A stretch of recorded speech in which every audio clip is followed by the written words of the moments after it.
सुप्रभात। शुभ संकल्प। शुभ संकल्प। आजकल जिधर देखो उधर ही वातावरण बड़ा विषाक्त और दूषित दिखलाई पड़ता है। सभी लोग त्रस्त, दुखी और पीड़ित जान पड़ते हैं। कोई भी सुखी और शांत नहीं जान पड़ता। घर घर में कलह और उपद्रव, तनिक तनिक सी बातों में झगड़े उठ खड़े होते हैं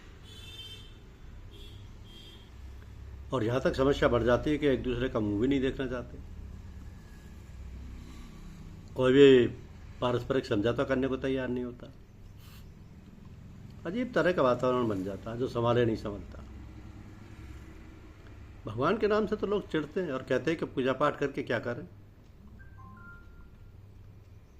हमारा ये बिगड़ गया, वो बिगड़ गया, घर ही सारा बिगाड़ दिया। करें तो क्या करें? ऐसी बात नहीं है कि ये बातें केवल बड़ों में ही, छोटे छोटे बच्चों तक में इस प्रकार की बातें नजर आती हैं और उसमें बच्चों का कोई कसूर नहीं है। वह जो देखते सुनते हैं उनमें देख सुनकर जो संस्कार बनते हैं वैसा ही उनका आचरण और व्यवहार होता है। तो इस तरह संसार का सारा वातावरण ही बिगड़ रहा है और ये सब कुछ ना जाने कब तक चलता रहेगा। हर युग का अपना एक प्रभाव होता है। अब ये दुष्प्रभाव कैसे दूर हो? ये तो तभी संभव है जब युग परिवर्तन हो। युग परिवर्तन करना किसी मनुष्य के हाथ में तो है नहीं। ये तो भगवान की जब इच्छा होगी तभी संत महात्माओं के हृदय में ये जागृति होगी और तब वो प्राण पड़ से आगे आएंगे भगवत भक्ति, शुभ संकल्प और सदाचरण का प्रचार करने के लिए। आजकल सत्संगों की बाढ़ सी आ गई है। जगह जगह कथा और कीर्तन होते हैं, भागवत का पारायण, रामायण का अखंड पाठ, गुरु ग्रंथ साहब का पाठ, नमाज, रोज़ा और कुरान शरीफ का पाठ वगैरह वगैरह।